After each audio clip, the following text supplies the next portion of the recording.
Hello everyone, আজ ভিন্ন ধরনের একটি ভিডিও নিয়ে আপনাদের সামনে হাজির হয়েছি। সর্বপ্রথম ঘুম থেকে উঠে দাঁত ব্রাশ করতে করতে বাসার ছাদে চলে গেলাম। পানির ট্যাঙ্কির মুখটা খুলে দেখলাম ট্যাঙ্কিতে অনেক ময়লা জমে আছে। তো অল্প সময়ের মধ্যে এই ময়লাটা আমি আজ পরিষ্কার করব। তাহলে চলুন ভিডিওটি শুরু করা যাক। সর্বপ্রথম আমি গামছাটা মাথায় বেঁধে নিলাম, লুঙ্গিটা সুন্দর করে গুছিয়ে নিলাম। এরপর ট্যাঙ্কির ভেতরে প্রবেশ করব।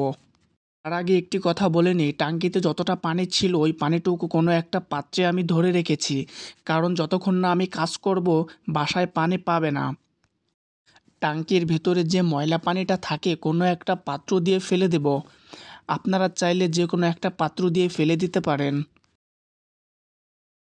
একইভাবে দুটো ট্যাঙ্কি এভাবে পরিষ্কার করলাম।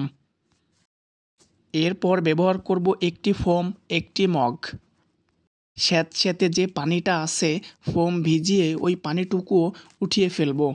তো ঠিক দুটো ট্যাঙ্কি এভাবে পরিষ্কার করে নেব।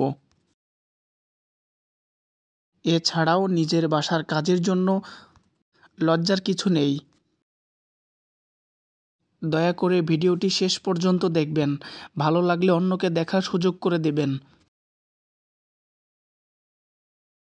তো একে একে দুটো ট্যাঙ্কের কাজ শেষ। এখন 20 থেকে 30 মিনিটের জন্য রোদে শুকাতে হবে। একই নিয়মে কাজ করলে আপনারাও অল্প সময়ের মধ্যে ট্যাঙ্কি পরিষ্কার করতে পারবেন। এখন আমি ব্যবহার করব হ্যান্ড গ্লাভস। হাতে সুন্দর করে হ্যান্ড গ্লাভসটি পরে নেব। দুই হাতেই পরে নেব। তবে এই মেডিসিনটি ব্যবহার করার আগে অবশ্যই আপনারা মুখে মাস্ক পরবেন। আমার হ্যান্ড গ্লাভস পরা শেষ। এখন আমরা ব্যবহার করব ফিক জল। তো আমার দুটো ট্যাঙ্কিতে দুটো ফিক জলই যথেষ্ট। চারোদিক দিয়ে ঘুরিয়ে ফিরিয়ে ফিক জলটি দিয়ে দিব, যেন কোনো দিক দিয়ে বাকি না থাকে। ঠিক একই নিয়মে দ্বিতীয় ট্যাঙ্কিতে আমি এভাবেই ব্যবহার করব। চারোদিক দিয়ে সুন্দর করে দিয়ে দেব। তো ফিক জল দেওয়া শেষ। এখন আমরা ব্যবহার করব ব্রাশ অথবা বস্তা।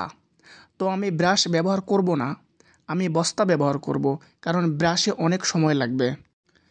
আপনারাও চাইলে বস্তা ব্যবহার করতে পারবেন, কিন্তু পাটের বস্তা হলে হবে না। আমি ট্যাঙ্কের ভিতরে চলে গেলাম, পা দিয়ে ঘুরিয়ে ফিরে সুন্দর করে পরিষ্কার করে নিলাম। তো দেখুন ট্যাঙ্কি অনেক সুন্দর করে পরিষ্কার করে নিয়েছি। যদি ভিডিওটি ভালো লাগে লাইক কমেন্ট শেয়ার করবেন, অন্যকে দেখার সুযোগ করে দিবেন। ধন্যবাদ।